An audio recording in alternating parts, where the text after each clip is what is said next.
You're listening to Rep Radio. Our goal is simple. We support, promote, engage, and inspire the arts community by igniting the ghost light that shines on the stages of the up-and-coming, the unsung heroes, the brilliant writers, and the dynamic designers. Our podcast breaks the fourth wall to give you an inside look at the plays and the players.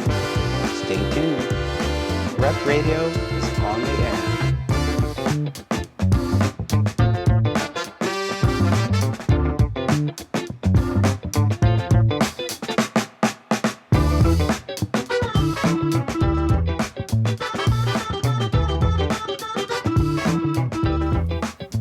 Today on the podcast, Artistic Director Tom Ring talks about the Ines Nua Theater Company American premiere, Finding Fassbender, by Lydia Larson. Here is my interview with Ines Nua's Tom Ring.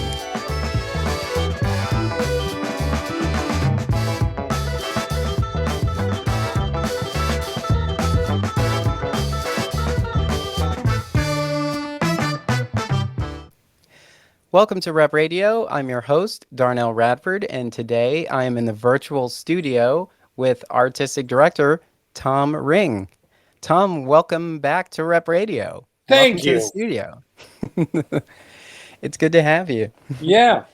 How long has it been since we've chatted? In studio podcast recording. In studio, I think 2 years, honestly. Oh my God, where has the time gone? I know, pandemic time. Yes, we are on pandemic time. When will this end? Okay. For those of you that don't know, but you should know, Tom Ring is the artistic director of Ines Nua Theater Company, and the current production on stage is called Finding Fassbender, written by Lydia Larson and featuring Amy Frear. And we had a chance to experience that production opening night, and we had a lot of fun. It is really 70 minutes of fun. And I agree, and that was my intention. I think inviting an audience back to the theater, like, it should be joyous and fun, and that's what this character is. That's what Amy is. It's great. Yeah. So tell us about Finding Fassbender. Sure. So I actually saw this play 3 years ago. Yeah, 3 years ago in Edinburgh, Scotland. And it was at the Pleasance Courtyard. And as soon as I saw it, I was like, oh, I have to produce this. And I talked to Lydia, who was performing it. And I must have seemed like a crazy person because I was like, I want to do this play so much. I live in Philadelphia and I have a theater company. And so I think she was resistant. But then we were planning on doing a play by Sam Steiner called Lemons, Lemons, Lemons, Lemons, Lemons. And she was in a recent play before the pandemic by Sam Steiner, and Sam was like, hey, he's legit, and all of a sudden, I got to talk to her more, not being so crazy. It was and able to produce the play. Yeah. So it's about a woman who moves from Wolverhampton, which is about 17 miles from Birmingham, England, to London because of a job. She's all by herself there. She lives in a flat, and her roommates or flatmates are kind of annoy her. And actually, like the first night, she loves London. And after that, she hates it. And she's almost ready to go back to Wolverhampton.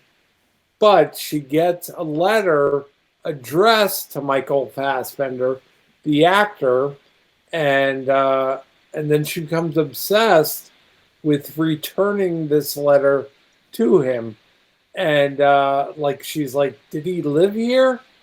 Could we be flatmates? I don't know. And like she finds out, yes, he did live there, and it gives her hope. Yeah. And then hilarity ensues. Yes. I thought I want to know what your original, what your first thought about this piece was, but I'll say that when I thought about it, it was like it was so interesting how just the uh just the addition of this new piece in Eve's life just sent her on this whirlwind where she ends up, trying essentially trying on a series of hats, as she's also trying to fit in her new surroundings. And Yeah. I thought that that was an interesting and very relatable story. Kind of Yeah. And made me also, feel like, like, go ahead. oh, I was gonna say it kind of reminds me of the sort of opening of Thoroughly Modern Millie. Hmm. You know how she's walking down the main street and she sees all these new styles, these new trends, and then before she gets to her main place, she's already taken on sort of a new. She's Yeah. already becoming this new person. And Eve, who's the character, like does because Michael Fassbender likes it, she automatically likes it.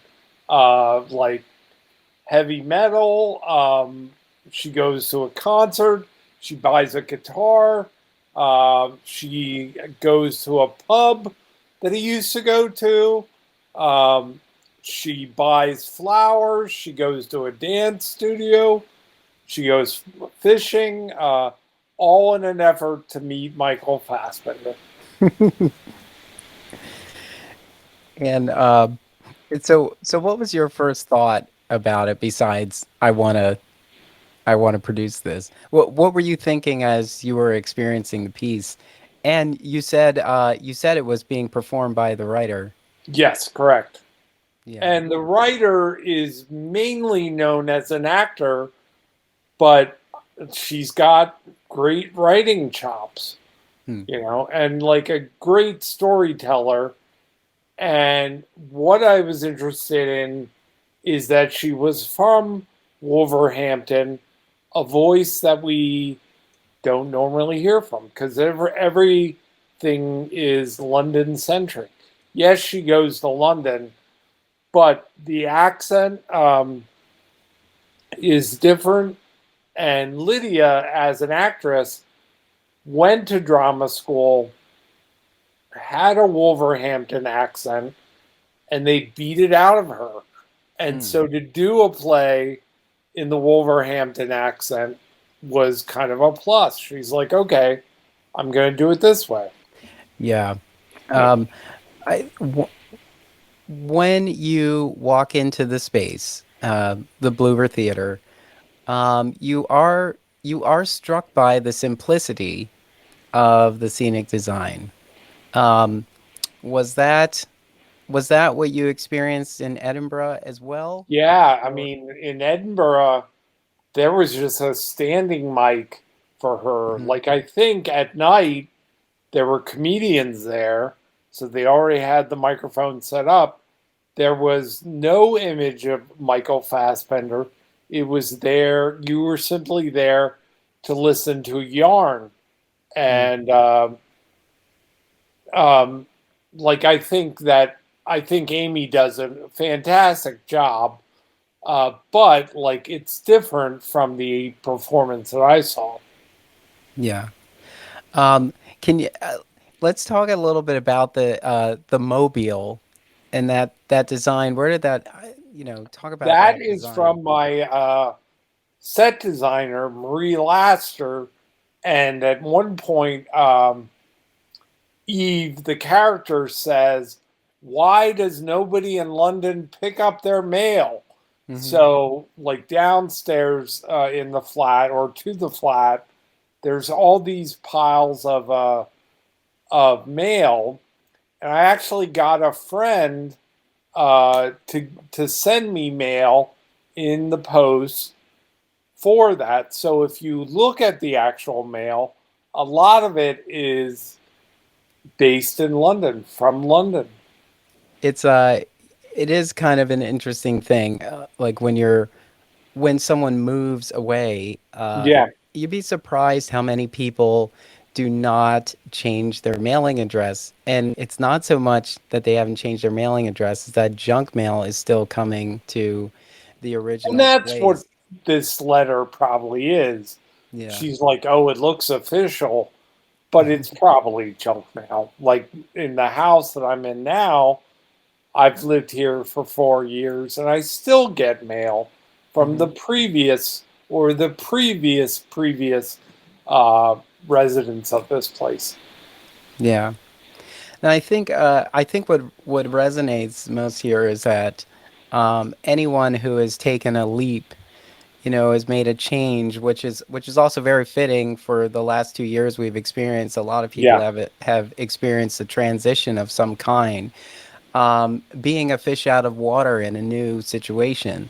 You know, as we get to follow Eve's, you know, crazy journey, she's moving to a new city and adjusting to everything that's going on, meeting new people, and you know, living vicariously through this this piece of mail. And actually, this is based on truth. When Lydia went to drama school in London, she actually got a letter addressed to Michael Fassbender. She used to live in his flat. Wow. Yeah. So Did she it's ever get kind to of meet him? based on truth. She never contacted him or never like gave him the letter, but that was the basis for the play. Can you think of any point in life where, you know, this new bit of information, maybe wasn't even something that you were supposed to be introduced to, but it totally changed your path, like as as Eve with this letter. Um, like I got a grant from the Independence Foundation. I was an education director for Interact, and I got a grant to work in Grays Ferry, Philadelphia, and Belfast, Northern Ireland, with youth, uh, and that is actually. And I went to Ireland for the first time. I flew into Dublin, spent 5 days there, then took the train up to Belfast, worked with the youth in the daytime. In the evening, saw theater in Belfast at night, and I think that was the inspiration to start Inishnu. Hmm. And I think again, like I ended up like running the company and starting the company, and it got praise, it got support, it got all important donors, and look at me now. So yeah. Um, did you know? I, I mean, how long did you know that Finding Fassbender was going to be a part of this season? I think probably in the spring of last year when we picked our season. Again, I was thinking it should be joyous. I didn't want anybody, both the artists and the audience, sick. So I wanted small cash shows. Also, like, yes, we got grants, but they were basically like holding over grants. So your staff, but as far as actually doing a show live, that was harder to come by. Yeah, I feel like this this moment we're in right now is very similar to 2008, 2009 with the financial situation that we were in, Yeah. where the mindset of what we were going to put on stages, we had to take a step back and think, maybe we don't want to do a piece that has, a ton of characters in it. Maybe we do want to go back to something more intimate. And I think that allows for, so many of our small stages to kind of shine. Yeah, it says a lot when our big show, which is happening in April, directed by Claire Moyer, is a three-person show. That's his here. Yeah. And so what has the audience response been like for this piece? Again, yes, but as Omicron is going down, I wish to God um, that we had more audience, but I think it's February, although it's now warmer. It was cold when we opened, and people are like, "Oh, I have tickets to that show. I'm not going. Let's watch Netflix or whatever." You Hmm. know? Yeah. I and I know that early on we were thinking about, like, how do we do this virtually? We were calling it Zoom theater, as if Yeah, Zoom was the only platform we could produce it in. And there were some very creative, very clever productions that I experienced over a virtual meeting, but they just can't replace the energy, the excitement, the feel of live theater. yeah. We did a virtual show in April of 2020, and we got a grant from the Charlotte Cushman Foundation, and I had to talk to their board, and they're like, "When are you coming back?" I'm like, "As soon as possible." And like, I found that I don't like again, we recorded the show. It was virtual, but I like the extemporaneous moments Yeah. in theater. Yeah. This piece, Finding Fassbender, because of its intimacy, and also the previous production, A Holy Show, because of their intimacy, these could have been virtual They theater could have productions. been, but like I like them more as live theater pieces. Yeah, definitely. So take us into the room with you during this rehearsal process. What was that like? It was the best part of my day, honestly. Um, like when we did a holy show, we had Delta variant. Now, doing Finding Fassbender, we have the Omicron variant. I'm like, really? Every day I open my computer up, and normally it's goes to my email page to see who contacted me. But now I look at the CDC, the Philadelphia Department of Health, and the New York Times for numbers of like, okay, it's going down. That's good. And I never, ever thought running a theater company would have to think about that. Yeah, I know. You like to have a talk back to sort of unpack these. I will say that that opening monologue for Finding Fassbender, because it moves the way it does. There is a moment where you feel like, I don't know if I'm catching on, but you can easily adjust to the accent, the style of the dialogue delivery, and then you just sort of you fill in.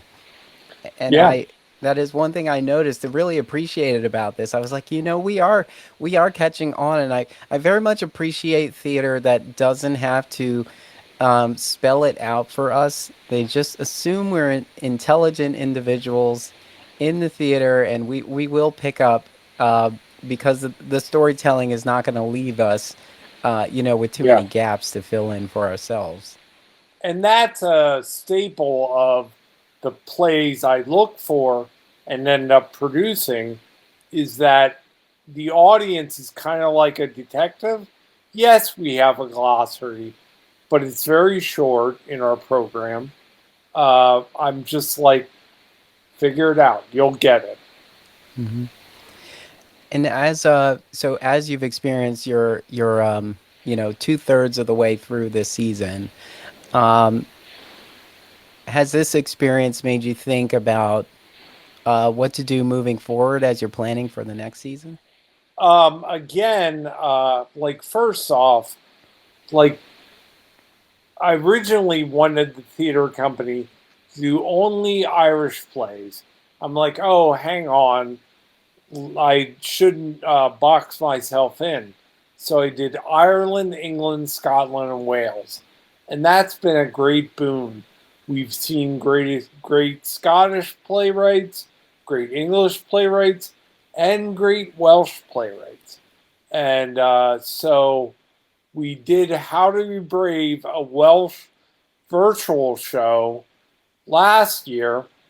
And so this year we haven't done a Welsh play. Um, we're doing Irish, English, English, although the folk, which runs April 6th through the 24th, has some Irishness in it. Hmm. Um, but next year, I think we will do English, um, Irish, English again, and the reading series might be Scottish, Welsh, and Irish. Cool. What are you thinking in terms of forecasting as you're planning? Are you thinking optimistically, proceeding with caution? I'm still like again, I'm not doing large cast shows. We've never been a large cast show, but our company, but I'm still being conservative. But my hope is that this pandemic will let up and we can go back to being in the theater without a mask. By the way, if you come see our shows, you have to show proof of vaccination, uh, and you have to wear a mask. Again, it's not particularly long play in the theater, and our audience seems to be okay with that. Yeah, I've definitely seen my calendar fill up more now, which is a positive.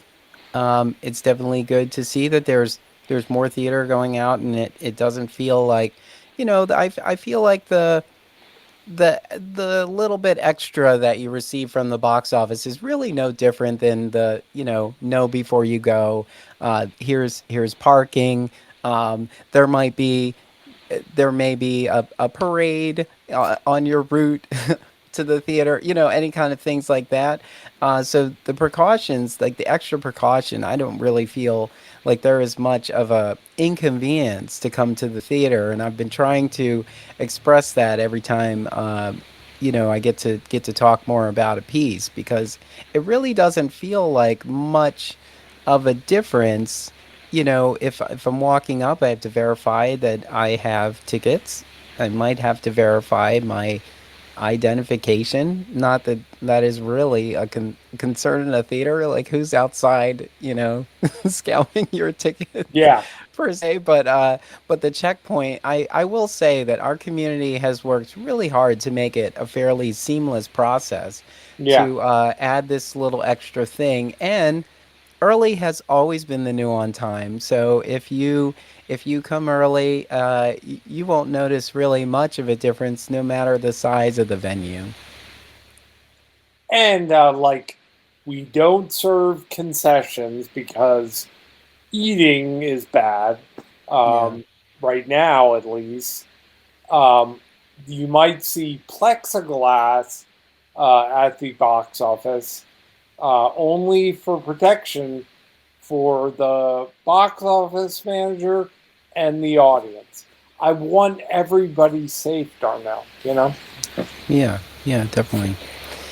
And this production is only 70 minutes, and that is more than enough time, and it moves surprisingly fast because it's a very fast paced piece, and the way Eve sort of jumps into these beats, um, it does feel like it does feel like we are, you know, um, venturing through London along with her, trying to And trying to again, figure out where like he you're is. relying on the storytelling. We do have sound and we do have lights. Sound by Christinino, lights by Andrew Coles. And it's all there to support Amy as a storytelling, you know? Hmm. Yeah. Do you have a favorite moment in the Hmm. piece I do that I don't think has that gotten doesn't give it away? enough appreciation is Eve goes fishing. She casts her line out, and then she's like, "Oh, he's not coming," so I'll pull it back in, and she gets a fish, and by accident, and throws it back in, and you hear the sound effect of the fish hitting the water, and we have gotten opening night, like opening night and a couple other nights, a little bit of a chuckle, but I don't know if people, like, I thought it would be a showstopper, and it wasn't. Well, yeah.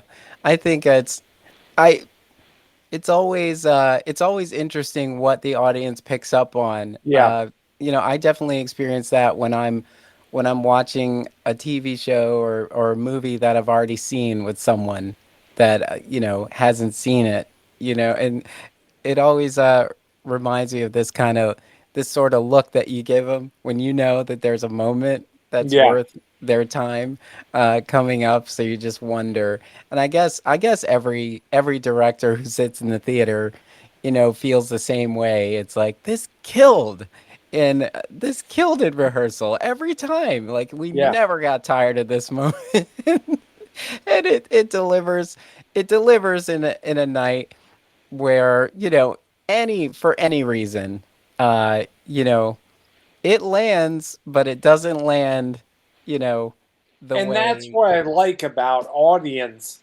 Like, it changes from night to night Yeah. depending on who comes, and Hmm. that's kind of cool. Yeah, yeah.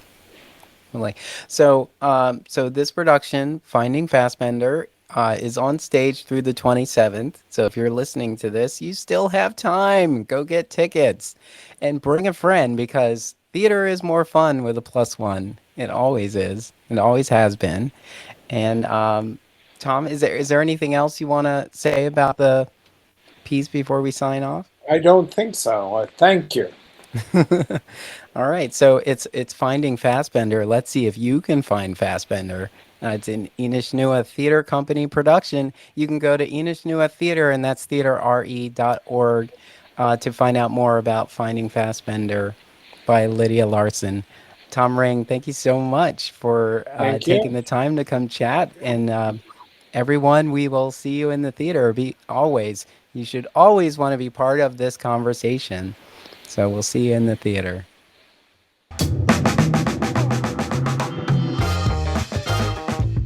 Rep Radio is an Emory production.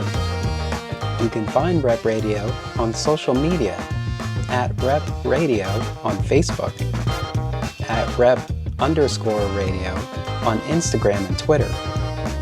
For more information, visit us online at em3ry.com. Ride with us.